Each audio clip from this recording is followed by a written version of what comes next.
はい、皆さんこんにちは、マーク T です。今日もご覧いただきありがとうございます。今日はですね、以前ちょっとコメントでねご質問あった OBD につなぐ診断機の話をしていきたいと思います。よろしかったらご覧ください。どうぞ。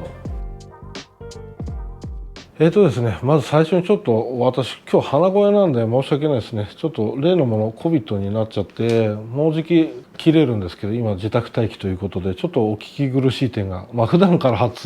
舌が悪いんですけど、ちょっとですね今日さらに鼻声ということでお聞き苦しい点ご了承ください。こちらまず OBD につなぐインターフェース、このねこういう診断機につなげるためのこのインターフェースとかね、何買ったらいいかとかね、こういったアプリでどうしたらいいかとかいろいろあると思うので、皆さんにちょっと簡単にご紹介したと思います。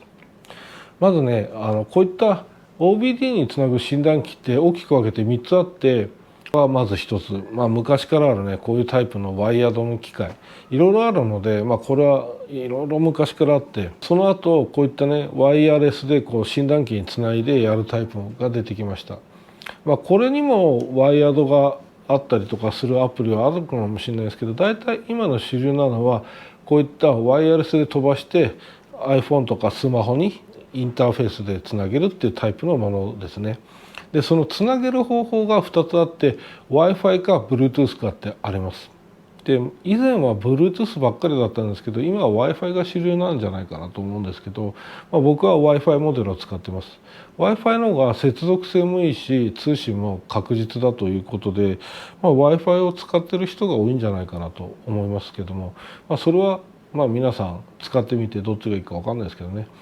最初にセレクトするときにこれはもう Wi-Fi か Bluetooth かってあるので、それを選んで買うということですね。でこれプラスこれにアプリがくっついてくるわけじゃないので、スマホのアプリを買わなきゃいけないんですけども、スマホのアプリ側もフリーなもの、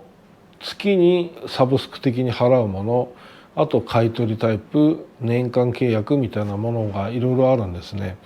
で僕は2種類持っていて、1つがマルチに使えるいろんなアプリで動くインターフェースのものと、もう1つがこのマルチ ECU スキャンというもので、こちらはフィアット専属のアプリしか動きません。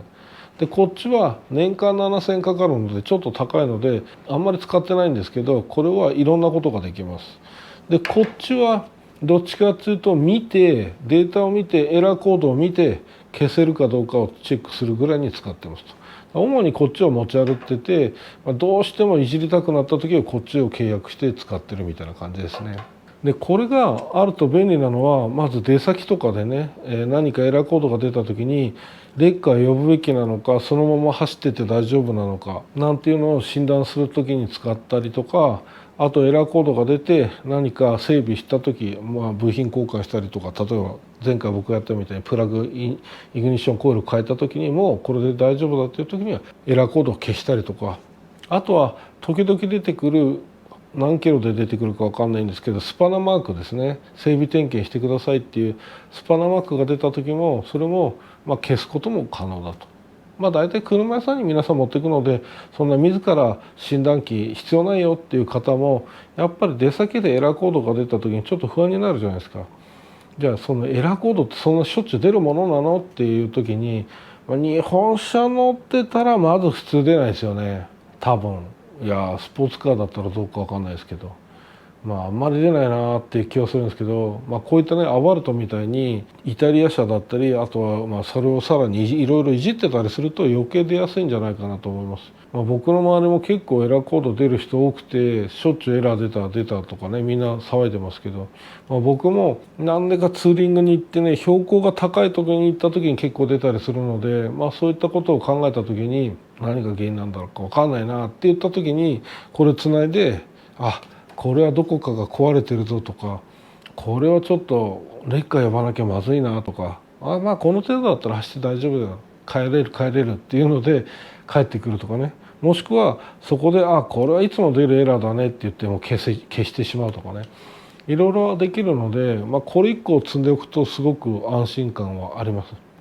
大体5台集まりゃ1人2人はみんな持ってるんじゃないかなって思いますけどね、アバルト仲間って。そんな中で、じゃあどのアプリがいいのかって言った時にどのアプリがいいかっていうのはすごく難しくて、まず一つ目がランゲッジですね。言語が英語しかないもの、もしくは日本語があるものっていうものがあります。僕は英語しかないものを使ってるんですけど、やっぱり英語だと分かりにくいよなんていう方は日本語のね表記ができるアプリを選ぶといいと思います。中にはあると思うんでそちらを使うのがいいんじゃないかな。僕は英語だけでも全然苦にはなってないんですけどね。で次が今度ランゲッジの次に重要なのがエラーコードを読んだ時にそれが消せるかどうかですよね。消せないモデルもいっぱいあるんですよ実は。消せないのは例えば安いタイプフリーなものとかね、そういったものを消せなかったりします。エラーコード読んで消す必要はないよ、車屋さんが消してくれるからっていう方はそれでいいと思うんですけど、僕なんかは自分でなるべく直して自分でエラーコードも消したいので、僕はエラーコードが消せるタイプ使ってますね。で3番目に次にエラーコードの次に重要なのが今度スパナマークを消せるかどうか。スパナマークが消せないっていうモデルもあるので、エラーコードは消せるんだけどスパナマークは消せないっていうものもあるんですよ中には。でそういった時に点検の時にスパナマークもしばらく走ってれば消えるんですけど、僕の場合消してますねこちらで。でその次に今度4番目が値段の方法としてはフリーで広告が表示するタイプ、もしくはサブスクで毎月数百円払うタイプ、あとは3番目に今度買い取りタイプですね。僕が使っているのは5000円前後のもので買い取りタイプで、そちらはいろんな車種全てに使えるみたいなモデルですね。あとはそのアップデートがあってもそれを勝手にアップデートしてくれるので、5000円買い切りでも十分使い切るかなと思います。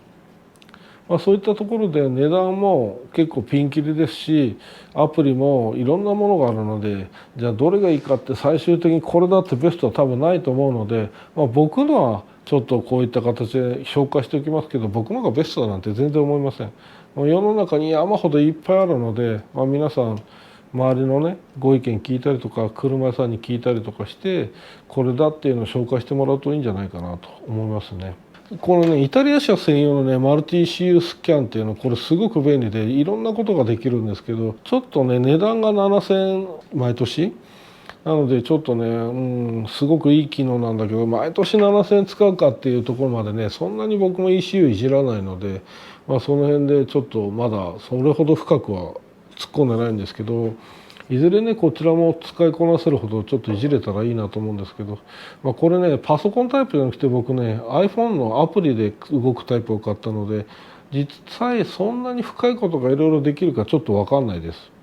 一回ねフリーで使ってみたんですけど結構いろいろできたんで期待はしてるんですけどちょっと深すぎてここまで僕はいらないななんていうことでちょっと使ってません。主にこっちを使ってます。これは友人のものにもいろいろ役立って、エラーコードが出たんだけどっていうような時に結構これを使って診断してあげてるということですね。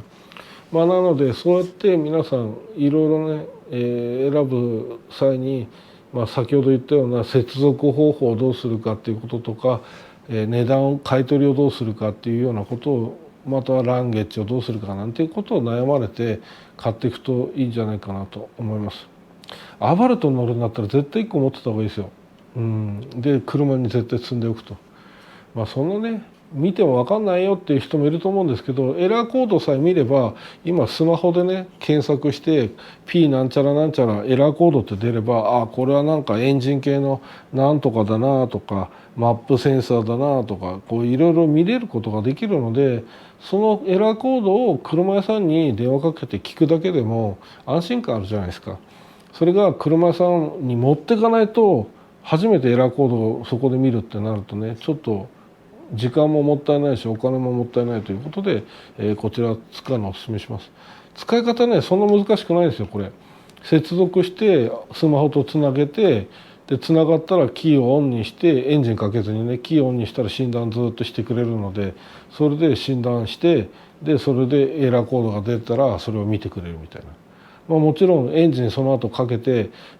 各ねデータを吸い上げてどんな起動しているかも見ることも当然できるんですけど、そういったところまで見ることもできるし、僕みたいにエラーコードをリーディングでして消す専門で使うこともできるので、その辺は皆さん好き好きにされるといいと思います。そんなわけでですね、取り留めない話で申し訳ないんですけど、そういった診断機は必ずアバルトに乗る際は持ってった方がいいんじゃないかな。アバルト以外でもね、海外の車乗ってる時は持ってった方がいいんじゃないかなと思いますね。日本車だとそんなにいらないんじゃないかなと思うんですけど、どうなんですかね。最近の日本車乗ってる方でエラーコードが出るなんて聞いたことないんだけど、どうなんですかね。日本車乗ってる方いらしてしょっちゅうエラーが出るんだよ実はなんていう車種だったら教えていただきたいんですけど、多分ないと思うんだけどな。そんなわけで今日もご覧いただきありがとうございました。ちょっと鼻声で申し訳なかったんですけど、もう来週には治ってるんじゃないかなと思うんですけど、また是非ご覧ください。少しでも役に立たなかったとしてもなんかいいねをしていただけるとすごく嬉しいので、是非よろしくお願いします。それではまた次回お会いしましょう。バイバイ。